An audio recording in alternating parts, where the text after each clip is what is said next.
Jadi saya beli nih, oh ternyata beda standarnya dengan ibu saya. Tapi ya ibu saya tuh tetap gitu tekunin ke saya tuh, coba lagi, sudah coba lagi, nggak apa-apa rugi, yang penting ibarat kata anaknya tuh bisa gitu. Itu yang saya, ya sampai masih ingat itu saya. Dulu saya selalu beli bahan baku tuh pasti salah awal-awal. Ya tapi ibu saya tuh terus ngejelasin gitu ya, oh ini yang gini, ini yang gini gitu. Ya sampai akhirnya mungkin 99% ya saya menguasai sampai hari ini. Saya pribadi tuh dalam makanan tuh konsisten aja rasa. Ya gitu.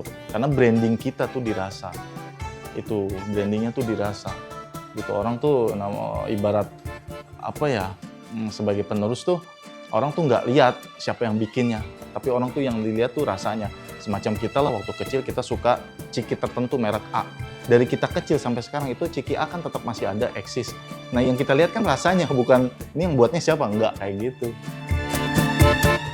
Strateginya yang pertama doa ibu.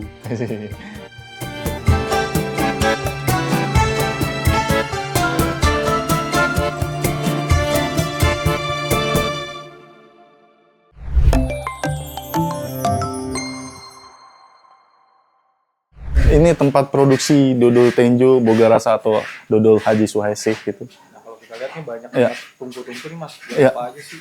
Tungku ini nantinya untuk memproduksi dodol. Nah, ini ada sekitar 8 tungku di sini. Nah, ini salah satunya nih, salah tiga di antara 8. Jadi ini lagi proses pematangan tepung, gitu. Ya, ya, jadi proses pematangan tepung. Nah, yang sebelahnya nih, yang udah turun gula nih. Nah, ini beda nih. Jadi yang satu tepung, ini nanti proses pematangan, baru dia nanti turun gulanya. Nah, kalau yang ini udah proses tinggal nunggu matang lah ibaratnya, gitu. Berapa lama sih mas? Kurang lebih bisa 3 jam ya Bang Manung ya? Ya, kurang lebih 3 jam sampai 4 jam. Dia kalau misalkan capai, ya paling istirahat gitu. Nah, istirahatnya caranya paling ditutup nih tungku apinya. Ini kan ada tungku api, makanya pakai genteng kan di bawah ya, bisa dilihat nanti.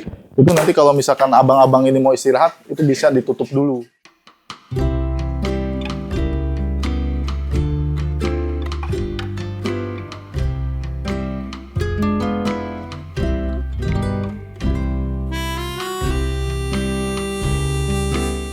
Nama saya Egy Mardani, saya pelaku usaha UMKM Dodol Tenjo yang ada di Kecamatan Tenjo, Kabupaten Bogor, Jawa Barat. Dari ibu saya gitu. Ibu saya merintis dari sekitar tahun 99-2000. Nah, terus saya meneruskan bantu ibu tuh dari sekitar tahun 2012.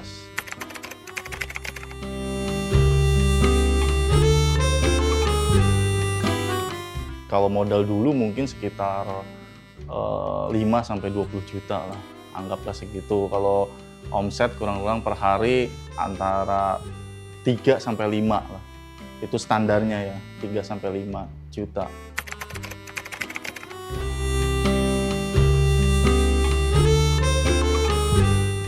Offline, tetap offline, karena orang rata-rata kan namanya kue itu pengennya yang baru. Pasti kan orang namanya baru, pasti kan pengennya kan langsung meluncur gitu ya, nggak mungkin ya maaf ya kalau di marketplace rata-rata kan mungkin paling cepat aja itu 2-3 hari, kecuali pakai Gojek, pakai apa jasa transportasi lah, tapi kan mereka ongkosnya kan lumayan kan. Jadi ya kalaupun ada yang itu juga ada sih, tapi lebih banyak untuk dodol tenjo ini offline tetap gitu.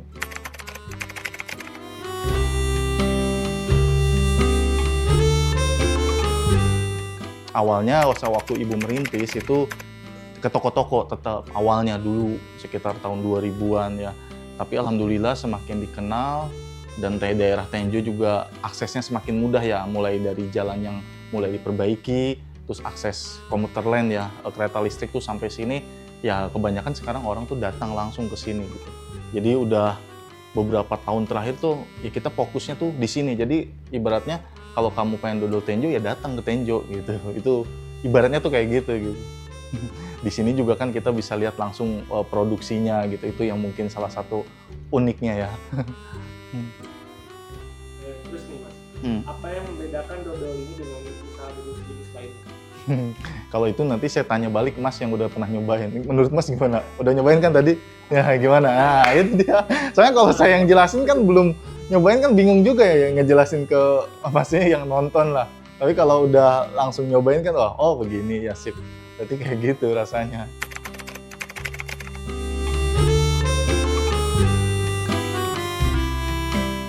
Ada kalau komposisi itu mulai dari santan kelapa, beras ketan, gula aren, sama gula pasir. Itu aja, kecuali nanti ada tambahan-tambahan kayak wijen, durian, atau kacang tanah, itu nanti juga ada.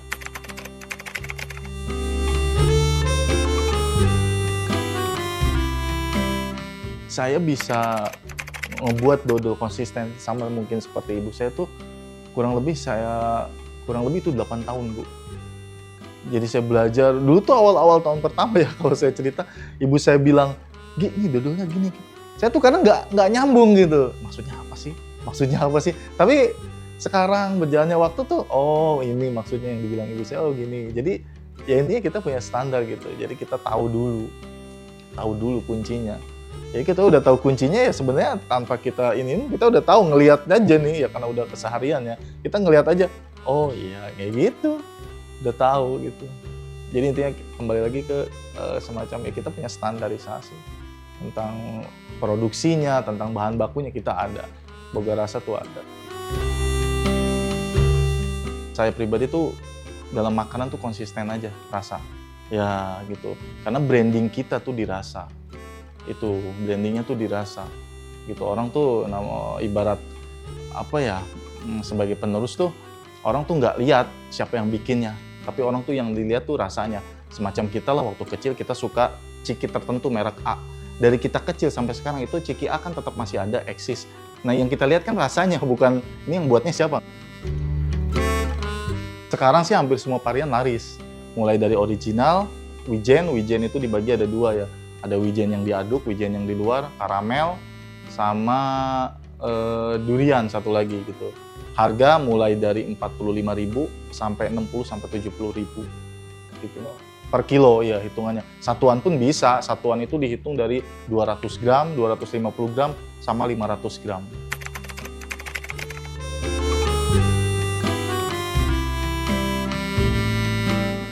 Strateginya yang pertama doa ibu. Yang kedua, tapi benar itu benar. Yang kedua, strateginya ya kayak semacam apa ya, kita tuh berkumpul lah dengan grup-grup UMKM atau teman-teman, nanti tuh kita ketemu gitu ya, kayak oh iya ya seperti ini, oh iya ya seperti ini. Jadi link pertemanan juga ngaruh, jadi dari situ kita juga ketemu ide-ide yang lain gitu. Oh apa nih yang sekiranya di luar nih seperti apa, misalkan teman saya nih si A udah nerapin A gitu, oh jadi ini yang perlu saya terapin mungkin di dodol ini, gitu aja sih.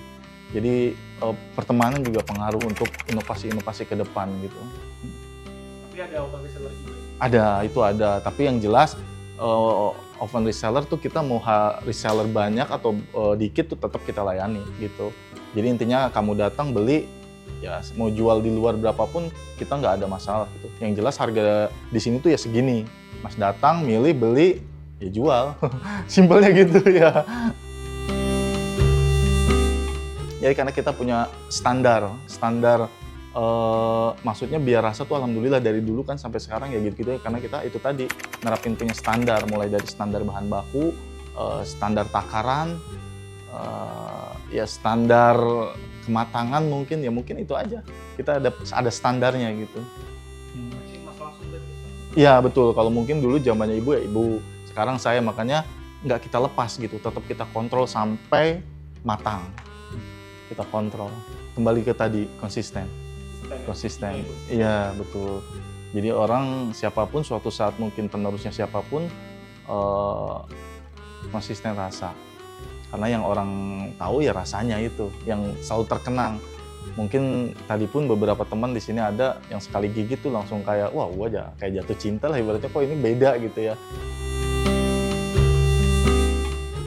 Yang saya komentarin sebenarnya bukan masalah bisnis dodolnya ya, tapi keilmuan tentang bisnis. Insya Allah kalau kita punya udah ilmunya tentang itu jual beli atau ilmu tentang produksi, mungkin jualan apapun nanti suatu saat mungkin bisa gitu. Tapi yang kita pegang tuh kuncinya kita punya ilmunya gitu. Ilmu itu tadi, ilmu jual beli, ilmu produksi. Gini kadang ada orang kan maaf mungkin dia awalnya jualan A, terus ke sepi jualan B dia lebih sukses karena dia udah punya dasarnya gitu. dasarnya apa? Dia punya dasarnya wirausaha, dia seorang wirausaha. Itu aja sih. Karena saya lihat dari teman-teman gitu yang lain, banyak teman-teman yang tadinya usahanya A, mungkin dia kurang berjalan, B malah dia melejit gitu. Ada juga yang dia usaha A melejit, ditambah usaha B melejit juga.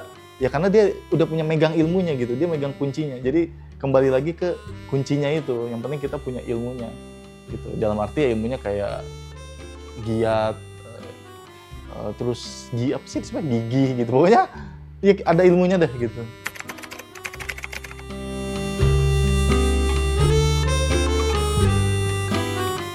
Enggak, jadi waktu itu emang ada teman saya bilang waktu itu mau kerja atau mau usaha. Nah, saya bilang kan dulu ya namanya waktu umur 22, 25 kan masih bingung ya, gimana nanti deh. Tapi ternyata dia tuh ngasih saran sama saya, kalau mau kerja sekarang, kalau mau usaha sekarang. Nggak bisa, ibaratnya lu mau kerja, setelah lu pensiun lu usaha gitu, nggak bisa. Karena itu nih usia-usia 20 sampai 40 kan usia-usia produktif ya. Ya jadi kalau mau usaha, ya usaha gitu, cari ilmunya. Nah alhamdulillah ibu saya tuh wirausaha, jadi saya belajar tuh ya nggak kemana-mana di ibu saya gitu. Ya mungkin tentang pelayanan, tentang cara pembuatan resep, tentang berdagang, ya tentang wirausaha ya semua saya pelajari di sini dari ibu saya dan dari berjalannya waktu gitu. Oh seperti ini gitu. Kita juga bisa nilai gitu. Kenapa mungkin orang tuh bisa sukses seperti ini, bisa gagal seperti ini, kita tuh bisa ada gambaran lah gitu. Ini secara ikhtiar ya, tapi kalau masalah takdir ya kita nggak tahu ya. Banyak orang juga udah usaha tapi tetap gagal, atau yang usahanya santai tapi melejit gitu. Ya itu kan takdirnya, tapi kalau ikhtiarnya ya kita bisa lihat lah gitu gambarannya. Langsung dari ibu ya Mas ya? Iya, langsung dari ibu saya. Ya tapi ya ditambah pelatihan-pelatihan tetap, jadi ibu saya juga udah ikutin. Ya beberapa pelatihan kan banyak juga ya di sini ya. Walaupun jauh sebenarnya jaraknya, mulai dari pemerintah kabupaten setempat ya, Kabupaten Bogor, mungkin dari luarnya kayak Kementerian Koperasi, atau dari swasta lah kayak salah satu bank swasta itu, ya kayak gitu sih.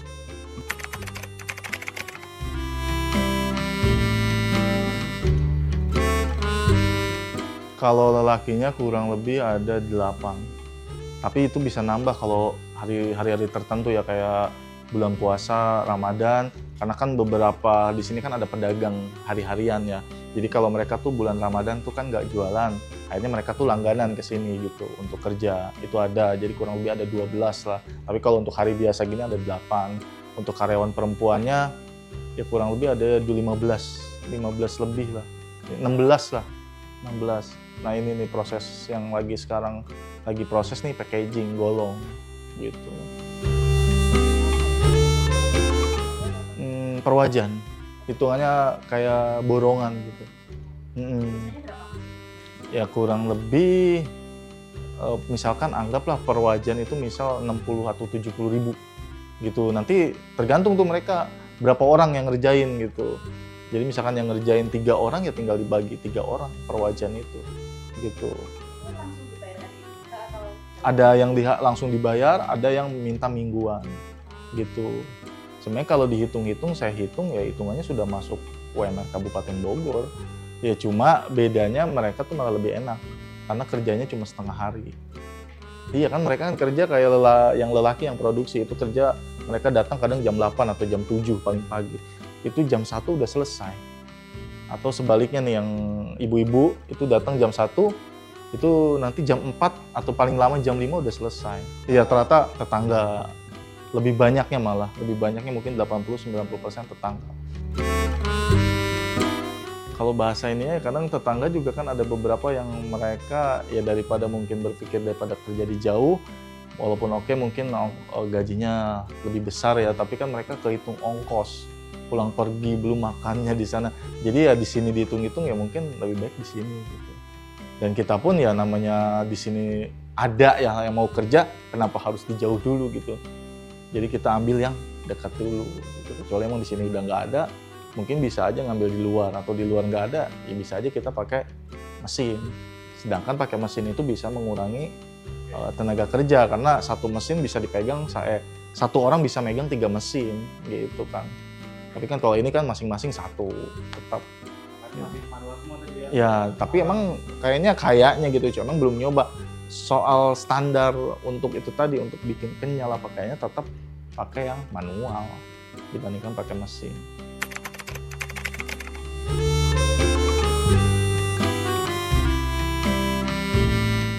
Ya logikanya gini sih, selama kita hidup pasti ada laparnya. Terus ditambah Indonesia tuh banyak tradisi ya. Mungkin kayak hari raya kita kan tradisinya tuh berkunjung ke rumah-rumah saudara, kakak, adik atau ibu. Kita kan pasti bawa-bawa apa ya bahasa ini tuh bawa-bawa iyalah buah tangan gitu ya, itulah. Jadi ya alhamdulillah mungkin dari situlah banyaknya UMKM tuh makanan dan minuman gitu. Dan mudah-mudahan ya tetap eksis. Kalau produksi per hari itu kurang lebih satu wajan lah, anggap sekitar 25-30 kilo. Ya tinggal dikali aja, misal kali 5 ya berarti 150 kilo kurang lebih per hari ya gitu. Tiap hari produksi, ya tetap ada liburnya, kayak kemarin hari Selasa itu libur gitu. Tetap ada liburnya. Ya kalau pertengahan bulan ya, tapi biasanya kalau akhir bulan atau bulan ya biasanya lumayan rame gitu pembeli yang datang. Karena di sini alhamdulillah udah mulai rame juga, karena banyak orang yang sengaja nih datang dari daerah, terutama yang daerah penyangganya ya, kayak daerah Tangerang Selatan, Kota Tangerang, Jakarta Selatan, Jakarta Pusat, itu banyak yang sengaja datang ke sini untuk beli atau nyobain dodol tenjo. Itu banyak banget gitu. Kadang walaupun belinya nggak banyak, tapi mereka sengaja gitu. Jadi punya magnet juga dodol tenjo itu, boga rasa. Ya itu pas bulan Ramadan. Itu bulan Ramadan itu kita bisa kurang lebih 35 wajan per hari. Iya, jadi yang produksi yang sekarang itu dia bisa bikin 3 kali sehari. Jadi pagi, siang, sama malam. Malam terakhir diangkat jam 10, jam 11. Itu terakhir. Makanya kita kalau bulan puasa tuh di sini pakai nomor antrian. Iya, pakai nomor antrian. Bisa nyampe 80 sampai 90 orang per hari. Itu udah jelang 10 hari jelang Lebaran. Ya, itu udah lumayan rame. Malah kadang pembelinya juga kita batasi. Nah sekarang aja nih udah kurang lebih mau sebulan lagi aja udah ada beberapa pesanan yang masuk, udah mulai. Bahkan yang udah ngasih DP duluan juga ada, udah pada mulai.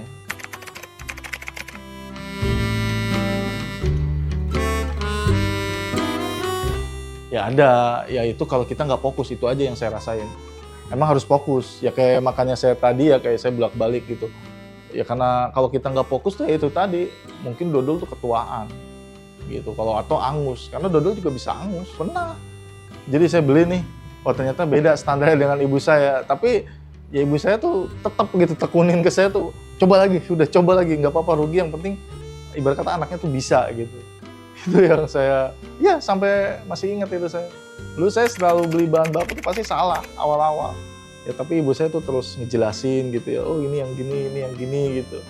Ya sampai akhirnya mungkin 99% ya saya menguasai sampai hari ini.